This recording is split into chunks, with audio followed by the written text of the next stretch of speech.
बिस्मिल्लाहिर्रहमानिर्रहीम। अस्सलाम वालेकुम नाज़रीन करम, मैं हूँ शाहिद महमूद नासिर और आप देख रहे हैं मेरा फेसबुक और यूट्यूब चैनल। नाज़रीन करम, DGISPR बार बार सफाइयाँ क्यों दे रहे हैं, इसके बारे में हम तफसीलन बात करेंगे और बात करेंगे कि पाकिस्तान की एक्सपोर्ट के अंदर क्या अपडेट्स हुई हैं, इसके बारे में भी हम बात करेंगे। और अब बात करेंगे कि डॉलर इस वक्त कहाँ पहुँच चुका है और आवाम के हालात किस तरफ जा रहे हैं, इस बारे में हम तफसीलन बात करेंगे। तफसील से बात करने से पहले मेरी आपसे गुजारिश है कि मेरी वीडियो को लाइक, शेयर और सब्सक्राइब ज़रूर कर दीजिए। बेल आइकन के बटन को क्लिक करके ऑल को सिलेक्ट कर दीजिए ताकि मेरी हर आने वाली इंफॉर्मेटिव वीडियो आप तक बर वक्त पहुँच सके। नाज़रीन करम, DGISPR आजकल बार बार जो है वो सफाइयाँ दे रहे हैं। बहुत से जो बयान आते हैं सियासतदानों के या कुछ इस तरह की कोई बातें सामने आती हैं तो DGISPR साहब जो हैं वो आके अपनी सफाइयाँ देते हैं और हक़ाइक़ को बताने की कोशिश करते हैं। हाल ही में शेख रशीद साहब के एक बयान के बारे में DGISPR ने जो है मोहम्मद माली के प्रोग्राम में आके बताया कि इसकी असल हकीकत क्या है और इसकी वजह बताई कि मैं क्यों यहाँ आया और क्यों इसकी सफाई पेश की। लेकिन नाज़रीन कराम, लोग जानते हैं, लोग समझते हैं अच्छी तरह से कि DGISPR को बार बार सफाइयाँ देने की ज़रूरत क्यों पेश आ रही है। वो ये समझ चुके हैं कि अवाम जान चुके हैं कि अवाम को इस नहज तक पहुँचाने वाले असल में वो किरदार कौन है। इसलिए DGISPR साहब जो हैं वो बार बार तशरीफ़ ला रहे हैं और अपनी सी पूरी कोशिश कर रहे हैं कि वो अवाम को पूरी तरह से मुतमईन कर सके। लेकिन DGISPR साहब, बाबर इफ्तिखार साहब, ये अवाम अब इतनी अनजान नहीं रही। ये 1985 और 1977 और 1970 के हालात नहीं हैं, ये इस वक्त 2022 के वाक़यात चल रहे हैं और 2022 का ज़माना चल रहा है और ये अवाम भरपूर और तरीके से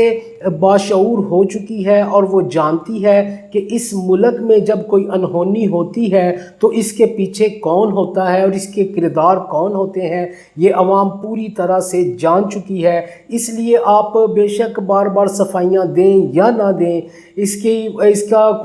इससे कोई असर नहीं पड़ेगा, क्योंकि अवाम जो समझना चाहती है या जो अवाम को समझ आना चाहिए वो समझ रही है बड़ी अच्छी तरह से। इसलिए आप बराए मेहरबानी इतनी तकलीफ़ ना किया कीजिए। आप इस वक्त पूरी तरह से इम्पोर्टेड हुकूमत को जो है वो कामयाब करने की कोशिश करें, लेकिन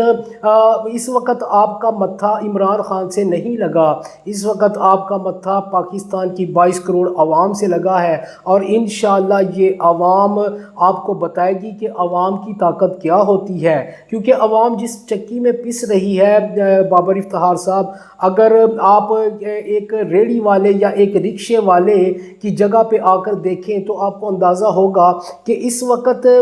रेड़ी वाला या रिक्शे वाला ये कबूल कर लेगा कि उसको मौत आ जाए या वो मर जाए या वो ख़ुद ही अपने आप को मार ले, ख़ुद ही अपने आप को आग लगा ले या ख़ुद ही मर जाए। तो मेरा ख़्याल है कि शायद आपको इस बात का अंदाज़ा हो कि इस वक्त आवाम किस कर्ब और किस तकलीफ़ से गुज़र रही है और इसकी वजह कोई बैरूनी हाथ हो या ना हो, इसकी वजह कोई अमेरिका हो या ना हो, लेकिन लोग ये जानते हैं कि इसकी असल वजह हमारे अपने हैं। इसकी असल वजह वो लोग हैं जिनसे हमने सारी ज़िंदगी मोहब्बतें की हैं, जिन पर सारी ज़िंदगी हमने अपनी जानें निछावर की हैं, जिनका जिक्र आते ही हमारे सीने फ़ख्र से चौड़े हो जाते थे। आज उन्होंने हमारी पीठों में छुरा घोंपा है और आज उन्होंने ही इस अवाम को इस हद तक पहुंचा दिया है कि इस वक्त अवाम या तो मरना चाहती है या मारना चाहती है। और मैं ये भी बताना चाहूँगा कि अवाम आज किसी मोहब्बत की वजह से नहीं बल्कि शायद किसी खौफ की वजह से ज़िंदाबाद का नारा तो लगा दे, लेकिन जो इस वक्त अवाम के दिलों में एक गिला है, एक शिकवा है, वो आप धो नहीं सकते। क्योंकि ये अवाम सोच भी नहीं सकती थी कि हमारे अपने हमें इस नहज तक पहुंचा देंगे और इस कदर हमें ज़लील रुस्वा कर देंगे कि हमारे ऊपर डाकुओं को लाकर मुसल्लत कर देंगे, जो हमारे जिस्मों में बचा खुचा खून भी चूस लेंगे और बिल्कुल वो चूसना शुरू कर चुके हैं। लेकिन आप सिर्फ तमाशा देख रहे हैं बाबर इफ्तिखार साहब। اور اس عوام کا گیلہ ناجائز نہیں ہے، عوام حق پر ہے۔ اور اب شاید آہستہ آہستہ لوگوں کے منہ پر وہ نام بھی آنے شروع ہو جائیں جو نام لیتے ہوئے کبھی لوگ ڈرتے تھے، لیکن اب لوگ سمجھتے ہیں کہ ہمیں پکڑ لیں، ہمیں مارنا ہے تو ٹھیک ہے مار لیں، لیکن اس وقت جس عذاب میں ہمیں اپنے مبتلا کر دیا ہے اس عذاب سے بہتر ہے کہ ہمیں مار دیا جائے۔ اور آپ کے پاس طاقت ہے اور آپ یہ کر سکتے ہیں، لیکن آپ کتنوں کو ماریں گے، آپ کتنوں کو پکڑیں گے؟ اور ویسے بھی اس امپورٹڈ حکومت کو لا کے آپ نے عوام کے مارنے کا یا عوام کو مارنے کا پوری طرح سے بندوبست کر دیا ہے، اس لیے شاید آپ کو تکلیف کی ضرورت نہ پڑے، لیکن پھر بھی اگر آپ کا شوق ہے کہ آپ کے خلاف بولنے والے اور آپ کے خلاف زبان کھولنے والوں کو